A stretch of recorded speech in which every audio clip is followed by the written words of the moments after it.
Hey everyone, this is the game preview for the Chiefs versus the Bears game. A little bit early this week. It's the Friday for the game on Sunday. But yeah, so it's a little bit early this week, but that's fine.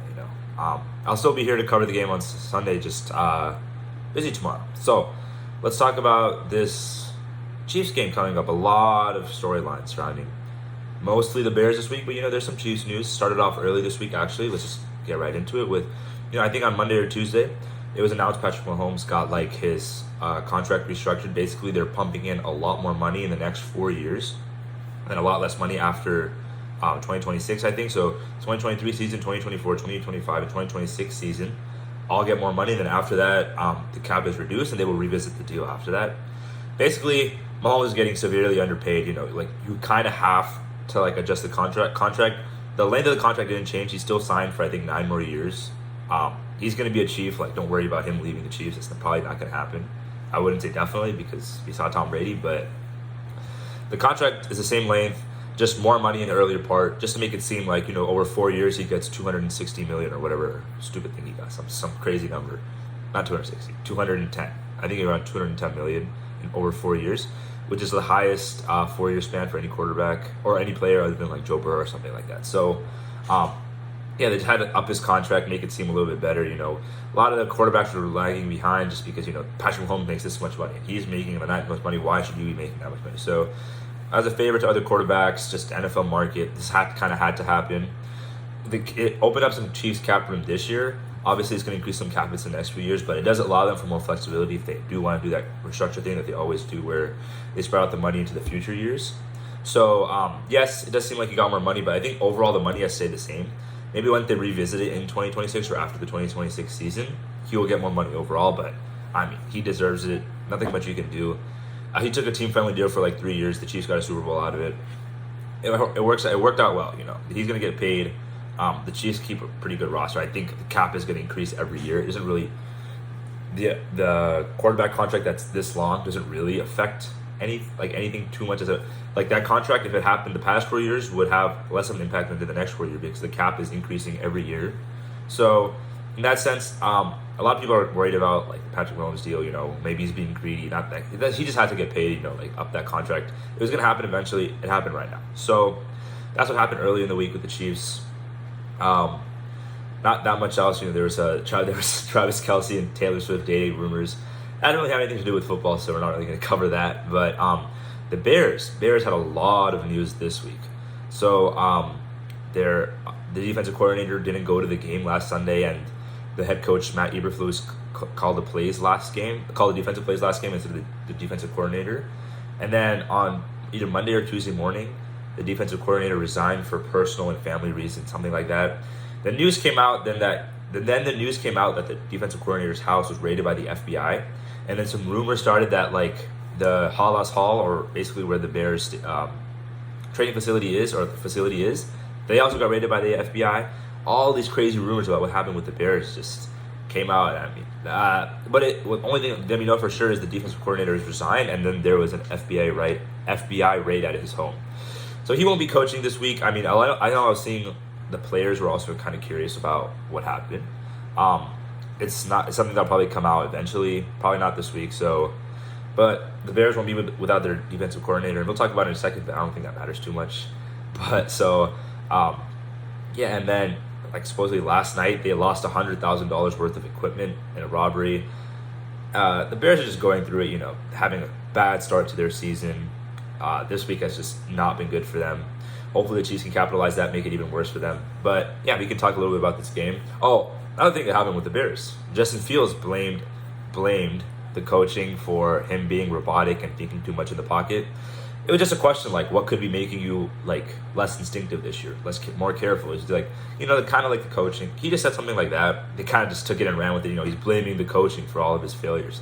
That's not what he said. It just you have seen a shift in Justin Fields this year, a shift for the worse definitely, because even though last year he wasn't throwing the ball well, he was at least trusting his instincts. He was bailing on the pocket, making good plays. Kept them in a lot of games with his runs. His passing might be slightly better this year, but his running game is basically nothing. The Chiefs, he is not even if it's a little bit better this year, in terms of knowing the playbook and better like throws, he's still thrown like 4 interceptions already, 1 terrible pick six against the Buccaneers. Because Justin Fields has been playing like pretty bad in the past in these 2 games. So let's talk about the Chiefs defense versus the Bears offense.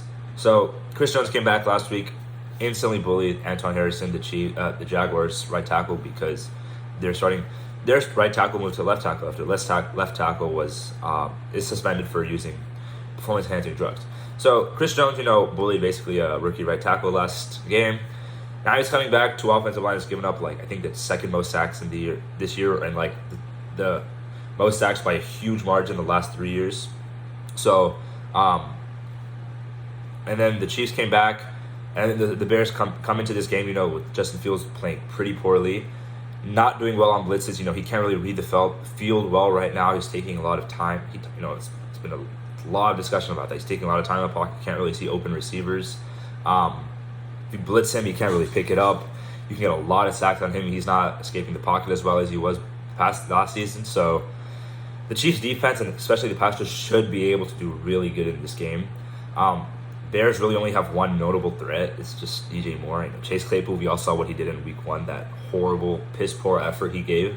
So Chase Claypool is not really a threat. DJ Moore is one of the best receivers in the NFL, but she's obviously suffered with some of the worst quarterbacks in the NFL, or at least worst quarterback play, which sucks, but trade him to the Chiefs. I don't mind that. But overall, you just see the Bears' offense has been horrible this year. They played the Packers in the first week of the season. This is like the Packers' division rival. You kind of expect more, and then this week they play the Buccaneers.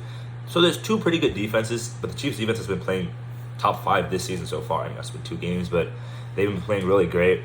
Hopefully we see more of the same, very little minimum points given up to Justin Fields and the Bears' offense.